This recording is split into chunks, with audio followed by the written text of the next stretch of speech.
Thousands of Dutch people are grappling with a rare disease. Hij zei dan wel, ik voel me niet goed.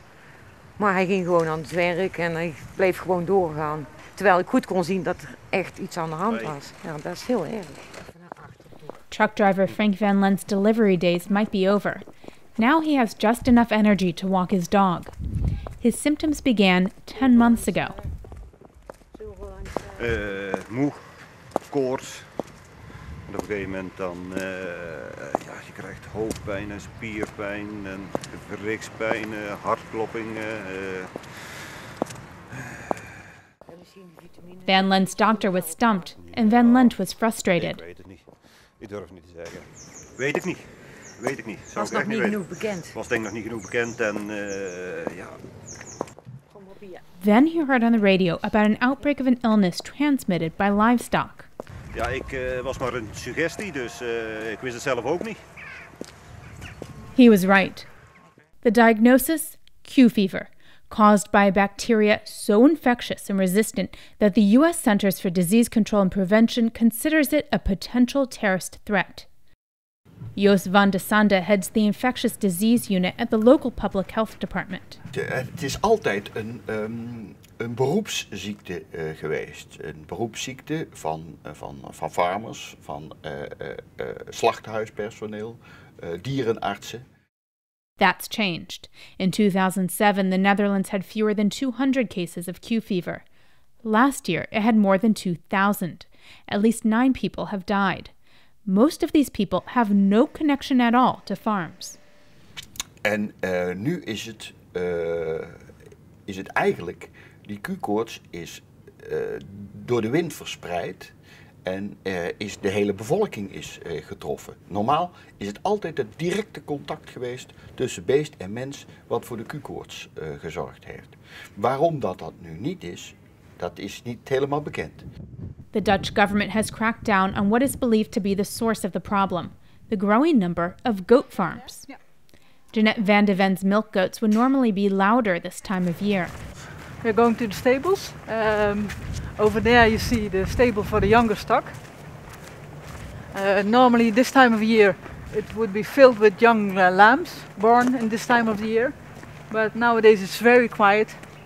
No lambs are born. And over here you can see some goats. Only the not pregnant ones. These are the goats left on Van de Ven's farm. When you get very close, they start eating your clothes. Under government orders, if any goats on a farm test positive for Q fever, all of the pregnant ones must be killed. And farmers aren't allowed to breed goats until July. That's because the bacteria that causes Q fever is released into the air when infected goats miscarry their babies. They just said pregnant goats give the most risk to contamination. Let's kill all the pregnant goats, contaminated or not. And that's very hard. Her goats can't have babies, so they won't produce milk. These goats, they won't get pregnant anymore. And also the males won't be used for breed, so the only solution is sell them to the slaughtery. These measures seem draconian to farmers, especially because the Netherlands finally has enough doses of a goat vaccine. In past years, there weren't enough to go around. It's not even clear that the killings will stop the spread of Q fever because there are simply so many farms squeezed into this crowded country. Behalve dat mensen besmet worden, kunnen andere stallen binnen die cirkels ook heel makkelijk van elkaar besmet worden. Dus de ene stal die besmet de andere. Die stallen zitten zo dicht op elkaar in Nederland dat het heel goed mogelijk is dat die ziekte zich van stal naar stal verspreidt zonder dat er met dieren gesleept is, zeg maar. While Q fever is not yet a big problem in neighboring countries, the European Union is watching carefully. Already the disease has spread to a few Belgian farms on the border. And Q fever is not easy to treat.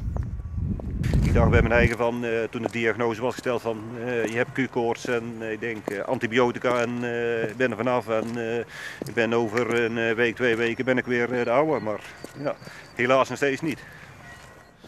Die patiënt Even after 10 months, Van Lent's doctors still haven't found medicine to make him feel better. Bij de ene zal het misschien iets doen, bij de ander zal het niks doen, dus ja, ik weet het niet.